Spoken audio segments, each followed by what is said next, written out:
On February 10th, President Trump announced the reimposition of 25% tariffs on imported steel and aluminum effective March 12th. The decision, aimed at countering subsidized Chinese metal flooding the global markets, is expected to have substantial economic repercussions both in the United States and with some of our trade partners. While the administration argues the tariffs will protect American industry and workers, experts warn of higher prices for consumers and job losses in downstream sectors. The primary beneficiaries of the tariffs are U.S.-based steel and aluminum companies, as higher costs on imports make domestic materials more competitive.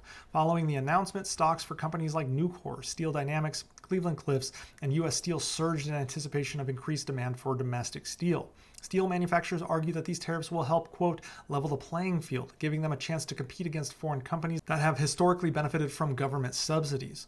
While steel and aluminum producers stand to gain, industries that rely heavily on these materials, such as auto manufacturers, home appliance makers, and beverage companies, will likely see increased production costs. These costs will likely be passed down to consumers in the form of higher prices on cars, refrigerators, beer, soda, and even bicycles. In the automotive industry, steel accounts for about 60% of a car's weight. Tariffs could add over $1,000 to the cost of a vehicle, leading to higher prices for consumers. Auto executives, including Ford CEO Jim Farley, have expressed concerns that the tariffs will introduce cost and chaos into the industry.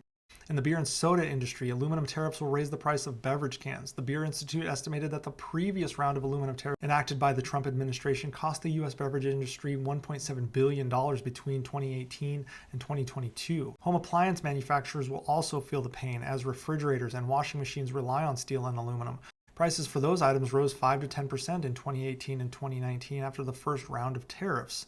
Construction and infrastructure will also feel pain. Steel is a crucial component in commercial buildings and bridges. Home builders warn that increased material costs could drive up housing prices and make homeownership less affordable. Canada, the United States' largest supplier of aluminum and steel, will be among the hardest hit. More than half of U.S. aluminum imports come from Canada, and the nation exports nearly all of its steel to the U.S.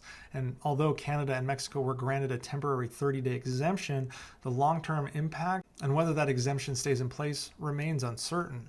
Brazil and South Korea, both major steel exporters to the U.S., will also feel the impact. Brazil sends nearly half of its steel exports to the U.S. South Korea has previously negotiated quotas to mitigate the effects of such tariffs. If Trump refuses to grant exemptions to them, these countries may respond with counter tariffs in things like Samsung and LG products. Now, ironically, the one country this likely won't impact that much? China. While they are a major global steel producer, they will likely experience minimal direct effects as its steel exports to the U.S. are already heavily restricted. China isn't even a top 10 exporter of steel to the U.S. However, the tariffs contribute to ongoing tensions between Washington and Beijing over trade policy. Now, during Trump's first term, countries like Canada, Mexico, and the European Union retaliated against U.S. tariffs by imposing duties on American goods such as bourbon whiskey, Levi's jeans, and Harley-Davidson motorcycles. With the new tariff set to take effect in March, similar retaliatory actions are expected. The European Union has already shown its plans to counter the U.S., and Brazil is likely to follow suit. The 2018 tariffs placed by Trump led to price increases in steel and aluminum by 2.4% and 1.6% respectively. While the Trump administration claims the policy created thousands of jobs in the steel industry, studies have shown that the resulting economic burdens outweighed these benefits. The Peterson Institute for International Economics found that each steel industry job created by the 2018 tariffs cost taxpayers $900,000 per year due to increased product costs and job losses in other sectors. The jobs that were created had an average wage of about $80,000 per year. Now compound this with wobbly interest rates, a strong dollar, and existing economic pressures, and these tariffs could exacerbate inflationary trends and slow U.S. manufacturing growth. The American automotive, construction, and beverage industries are already struggling with cost pressures, and additional tariffs may force companies to reduce production, cut jobs, and relocate manufacturing abroad.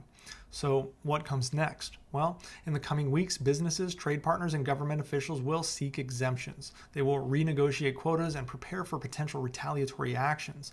Whether the tariffs ultimately benefit American workers or create new economic burdens remains to be seen, but historically, it was more painful than helpful. For now, one thing is clear: the effects of these tariffs will ripple through industries, impacting manufacturers, consumers, and global trade relationships alike, and it may actually even have companies and individuals in the United States rushing to the arms of Chinese manufacturers instead.